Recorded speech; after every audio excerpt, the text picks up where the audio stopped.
Greetings. This is Evan Swenson. Welcome to Alaska Outdoors. My first fly-in fishing trip in Alaska was to the Deshka River in 1959 during silver salmon season. We fished all evening and had the mouth of the river to ourselves. Back then, Bob Farmer was a teenager tending his father's boat rental business a mile or so up from where the Deshka meets the Big Susitna. We were his only customers of the afternoon, renting a 12-foot aluminum car-top boat with a 10-horsepower outboard motor. Our party of 3 inexperienced anglers, using minimum fishing gear borrowed from a neighbor, and lacking a knowledge of the river, almost went home skunked. At first, we thought there weren't any silvers, although Bob Farmer said a run of fresh fish had just entered the river's mouth. Occasionally, we saw a jumper or two, but none were interested in our meager offerings. They ignored everything we threw at them. Admittedly, we didn't know what we were doing, and we didn't have a great variety of terminal tackle. About the time we were ready to give up, I discovered an old, experienced-looking fluorescent Daredevil in the bottom of our borrowed tackle box. As a last resort, I attached it to my line and made a hope cast.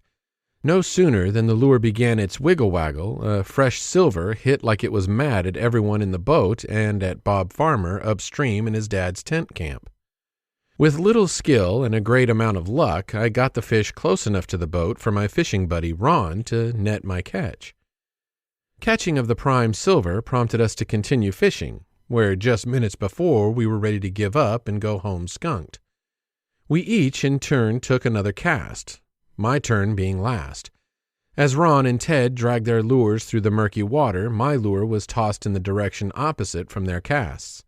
Again, to my surprise and delight, another silver rallied to the call and tried to take my lure down the Big Sioux.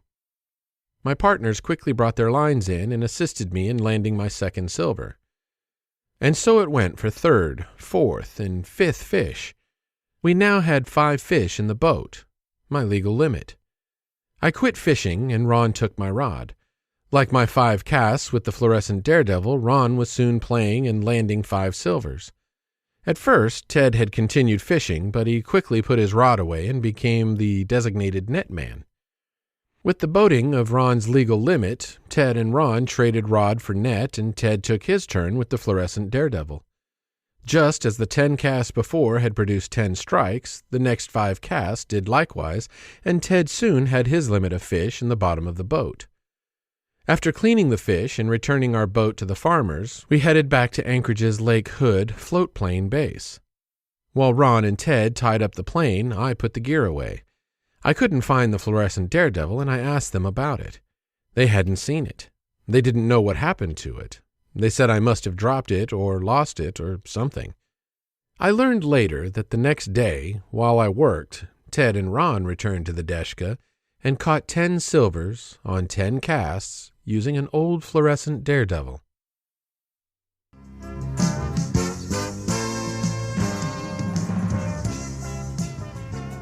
When you go outdoors, take a young person with you and teach them by your example what it means to be a sportsman.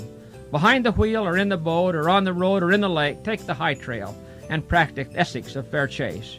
Goodbye and good luck. May God bless you in the land of the midnight sun, and may your days be happy and long in Alaska's outdoors.